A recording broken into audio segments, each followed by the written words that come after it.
कृपया वीडियो में न्यू है तो वीडियो को लाइक एंड सब्सक्राइब करें और शेयर करें।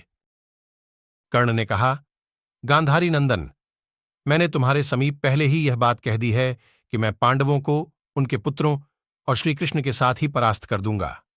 महाराज, तुम धैर्य धारण करो, मैं तुम्हारा सेनापति बनूंगा, इसमें कोई संदेह नहीं है। अब पांडवों को पराजित हुआ ही समझो।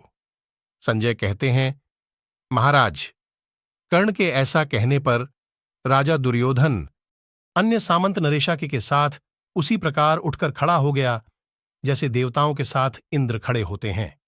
जैसे देवताओं ने स्कंद को सेनापति बनाकर उनका सत्कार किया था, उसी प्रकार समस्त कौरव कर्ण को सेनापति बनाकर उसका सत्कार करने के लिए उद्यत हुए।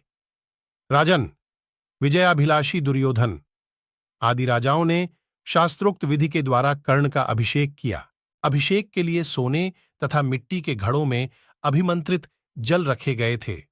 हाथी के दांत तथा गैंडे और बैलों के सींगों के बने हुए पात्रों में भी पृथक पृथक जल रखा गया था। उन पात्रों में मणि और मोती भी थे। अन्यान्य पवित्र गंधशाली पदार्थ और औषध भी डाले गए थे। कर्ण गूलर काठ की बनी हुई चैकी पर, जिसके ऊपर रेशमी कपड़ा बिछा हुआ था, सुखपूर्वक बैठा था।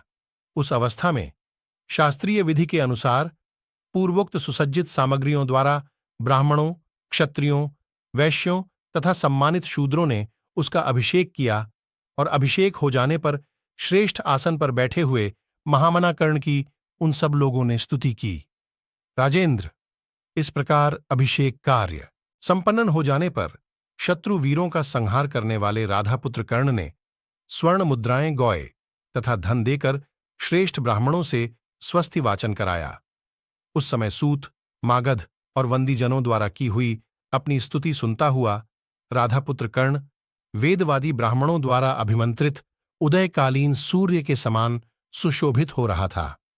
तत्पश्चात पुण्याहा वाचन के शब्द से, वाद्यों की गंभीर ध्वनि से तथा शूरवीरों के जय जयकार से मिली जुली हुई भयंकर आवाज वहां सब ओर गूंज उठी। उस स्थान पर एकत्र हुए सभी राजाओं ने राधापुत्र कर्ण की जय के नारे लगाए। वंदीजनों तथा ब्राह्मणों ने उस समय पुरुष शिरोमणि कर्ण को आशीर्वाद देते हुए कहा, राणापुत्र, तुम कुंती के पुत्रों को, उनके सेवकों तथा श्रीकृष्ण के साथ महासमर में जीत लो और हमारी विजय के लिए कुंती कुमारों को पांचालों सहित मार डालो।